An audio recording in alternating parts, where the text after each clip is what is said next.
Sasa mimi naomba kitu kimoja tu kwako, wewe kijana. Wewe ulipozaliwa ulinyonya maziwa ya mke wangu. Ili unilipe na mimi naomba ruhusa yako leo nikanyonye maziwa ya mke wako.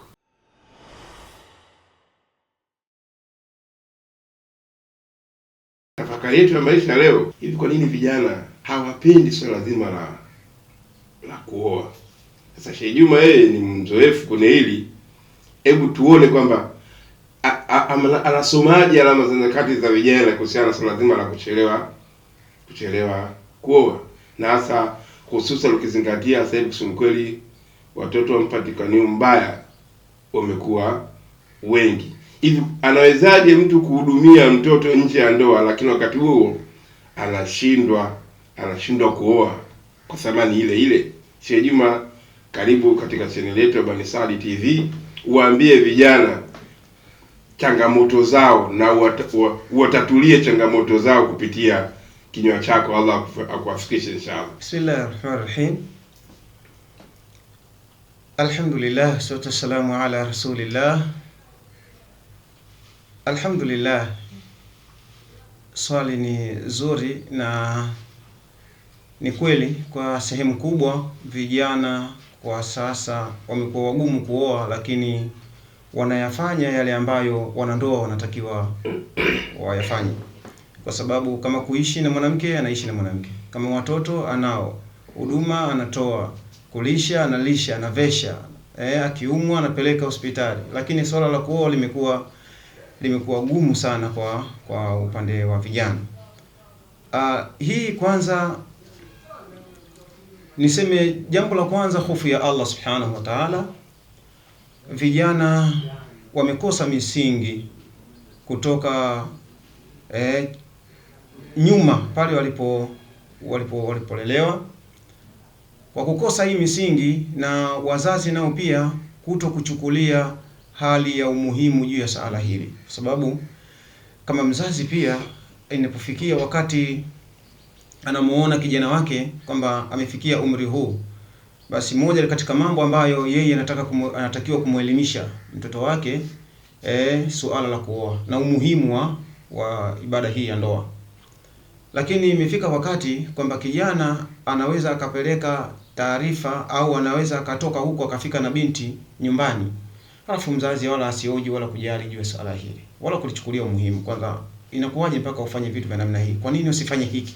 Hilo swali linakuwa halipo, kwamba anaona sasa kijana wangu au mtoto wangu kwa hiki anachokifanya kwa sasa, basi tayari huyu kumbe afya yake iko vizuri, rijali mtoto wangu huyu anajitapa hata kwa wenzie. Lakini hili ni kosa katika upande wa kisheria. Kwa hiyo vijana wamekuwa wagumu katika masala ya kuoa. Kuna pande mbili. Kwanza, kukosa hofu ya Allah subhanahu wa ta'ala. Kwa kukosa hofu ya Allah subhanahu wa ta'ala ndio maana wanaingia katika masala ya namna hii. Lakini pia suala la pili, kwamba uzito unapatikana pia kwa wazazi wa binti. Kwa wazazi wa mabinti wengi wao imekuwa kidogo changamoto namna ya pindi kijana anapokuwa amefika ule uwepesi wa Uislamu uliowekwa, wazazi wengi huwa hawauchukulii umuhimu aliyousema Mtume sallallahu alayhi wasallam. Sasa sisi tumeelekezwa kwamba namna gani tunatakiwa tufanye pindi atakapokuja mtu anahitaji binti yako. Lakini unaweza kukuta pengine mathalan shekhe, nimeenda kupokea barua juzi tu hapa, mtu mmoja ameniita anambia, bwana binti yangu amekuja mtu, lakini sasa siwezi kuwa mimi mwenyewe na kuomba shekhe uje. Nimefika na anasema, lakini hapa taarifa zilizopo ye mwenyewe mahari yake alitaka godoro na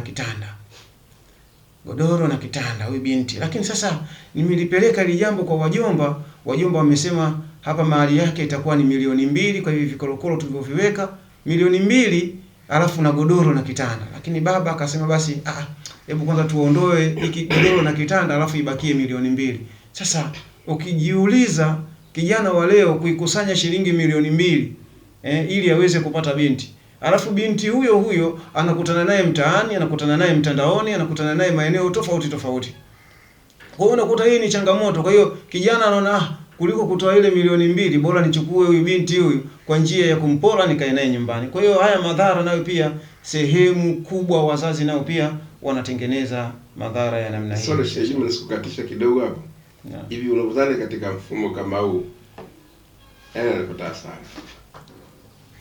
Anaipata hasara kwa kiasi kikubwa, kwa sababu mzazi unapokuwa na mtoto unategemea kwamba nipate mtoto aliyokuwa mwema. Kwa hiyo kwanza hasara inaanza kwa mzazi.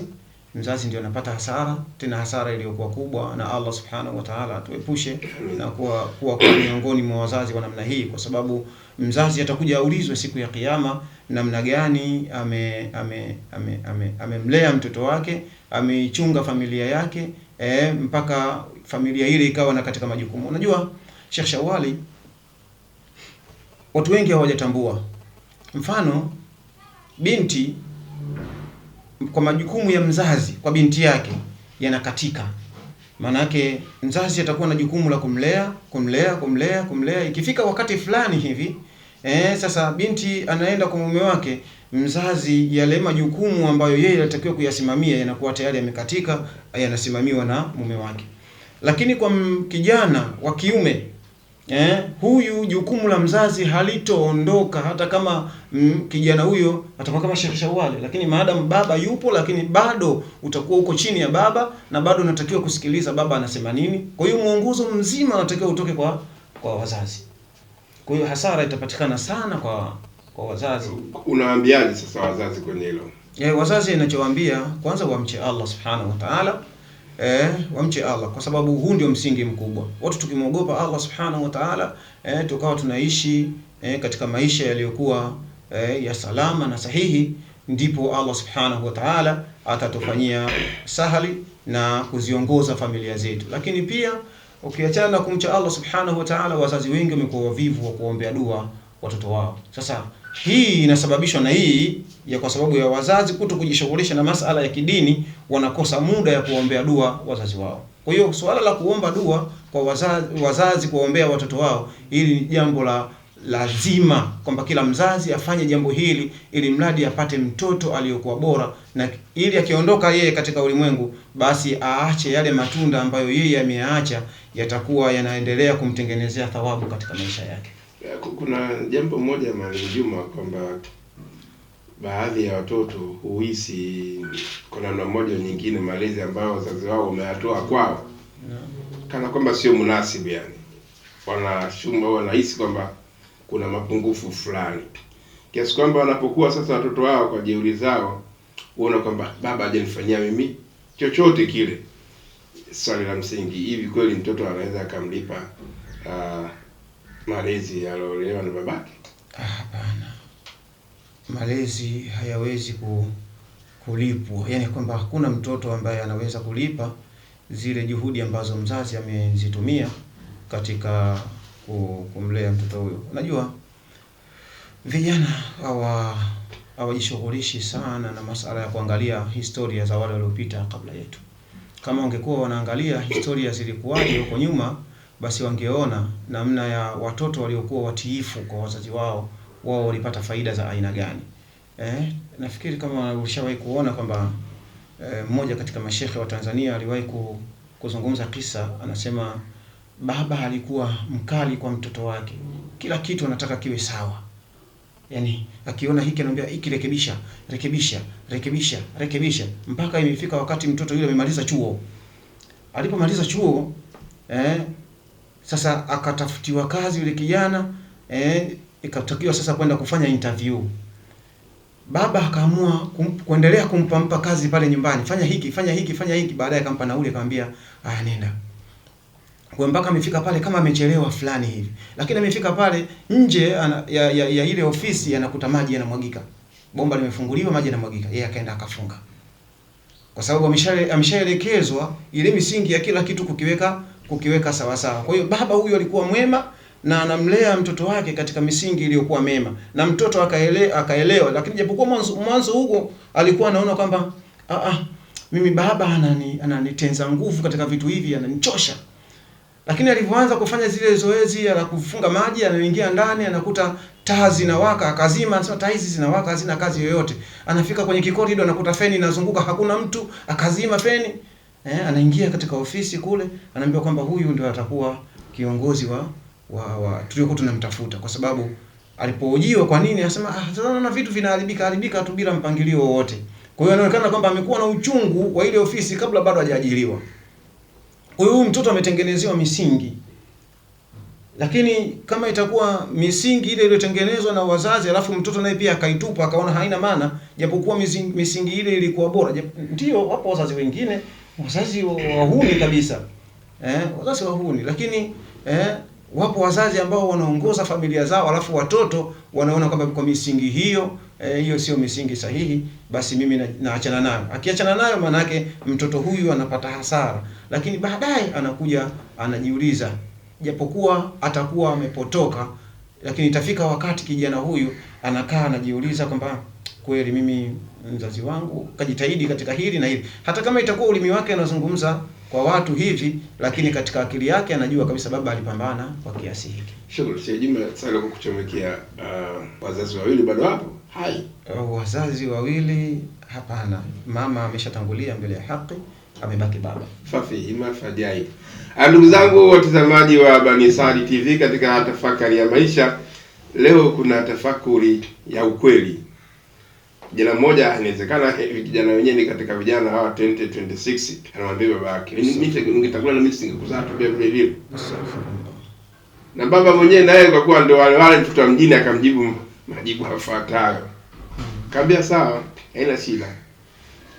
Sasa mimi naomba kitu kimoja tu kwako wewe kijana. Unaomba nini baba?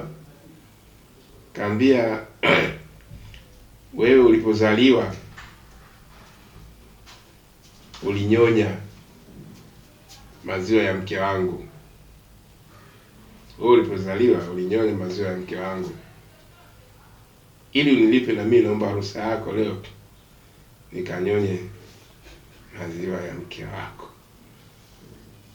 Unaweza? Kijana unaweza?